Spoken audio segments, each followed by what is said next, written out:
Il était une fois, au cœur de l'été, une vieille ferme entourée de champs dorés, de hautes herbes et de grands arbres. Tout près de la maison, cachée sous les larges feuilles d'une plante, une maman cane couvait patiemment ses œufs.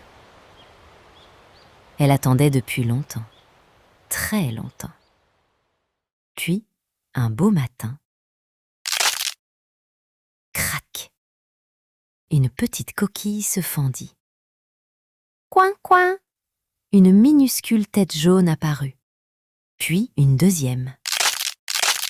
Crac, crac! Et encore une autre. Bientôt, plusieurs adorables petits canetons se pressèrent autour de leur maman. « Comme vous êtes beaux, mes petits !» s'émerveilla-t-elle. Mais il restait encore un œuf. Un œuf beaucoup plus gros que les autres. Maman cane attendit, et attendit encore. Enfin, crac! La coquille se brisa. Un étrange caneton en sortit. Il était grand, gris et maladroit, avec de longues pattes et un cou qui semblait beaucoup trop grand pour son corps. Maman cane le regarda avec étonnement. « Eh bien, tu ne ressembles pas vraiment aux autres. »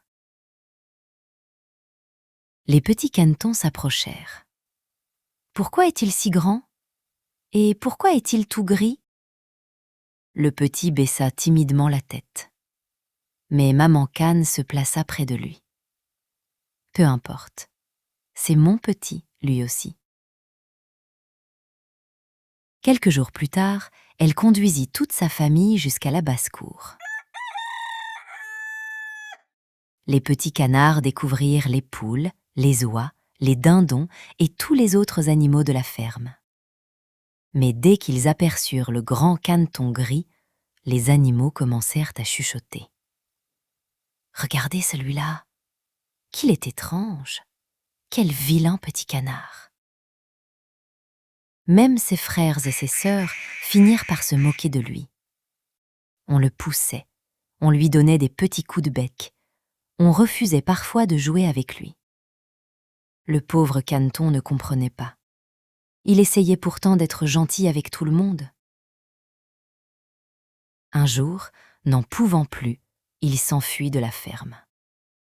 Il courut aussi vite que ses petites pattes le lui permettaient, à travers les champs, à travers les hautes herbes, jusqu'à ce qu'il arrive près d'un grand marais.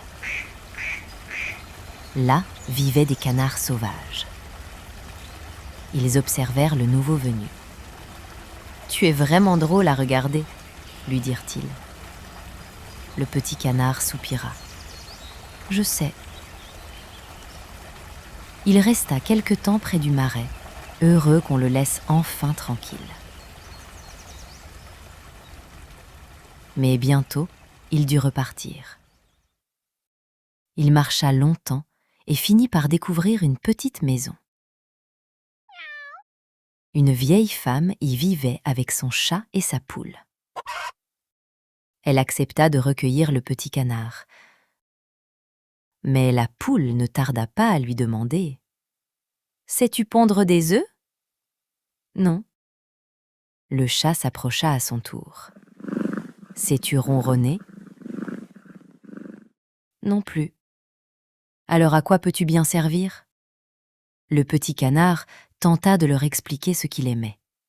Il aimait nager, plonger sous l'eau, sentir le soleil réchauffer ses plumes. Mais ni le chat ni la poule ne comprenaient pourquoi cela pouvait être agréable. Alors, une nouvelle fois, le petit canard reprit son chemin. Les jours passèrent, puis l'automne arriva. Les feuilles devinrent jaunes, rouges et orangées. Un soir, alors qu'il se trouvait près d'un lac, le petit canard aperçut quelque chose dans le ciel. De magnifiques oiseaux blancs volaient au-dessus de lui. Ils avaient de longues ailes puissantes et de grands coups élégants. C'étaient des cygnes. Le petit canard resta émerveillé. Il n'avait jamais vu de créatures aussi belles. Il aurait tellement voulu voler avec eux.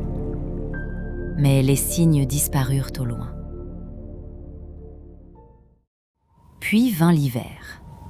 Le froid devint terrible. La neige recouvrit les champs et la glace emprisonna peu à peu le lac. Le petit canard devait constamment nager pour empêcher l'eau de geler autour de lui. Mais une nuit, épuisé, il ne put plus bouger. La glace se referma autour de lui.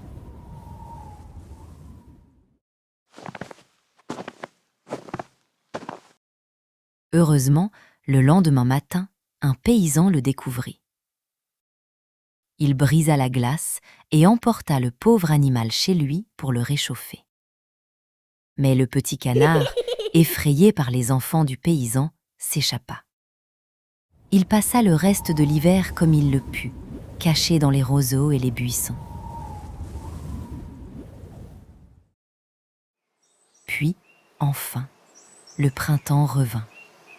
Le soleil réchauffa la terre. Les fleurs recommencèrent à pousser. Et le petit canard sentit quelque chose d'étrange. Son corps avait changé. Ses ailes étaient devenues grandes et puissantes. Il les déploya. Et pour la première fois, il s'envola. Il survola les champs et se posa dans un magnifique jardin traversé par une rivière. C'est alors qu'il les vit, les cygnes, les mêmes magnifiques oiseaux blancs qu'il avait admirés quelques mois auparavant. 3 cygnes glissèrent doucement sur l'eau dans sa direction. Le pauvre canard eut peur. « Ils vont sûrement se moquer de moi eux aussi », pensa-t-il. Mais il était fatigué de fuir. Alors, il baissa la tête et attendit. Et dans l'eau calme de la rivière, il aperçut son reflet. Il resta immobile. Ce n'était plus un grand caneton gris et maladroit. À la place se trouvait un magnifique cygne blanc. Il releva la tête, stupéfait.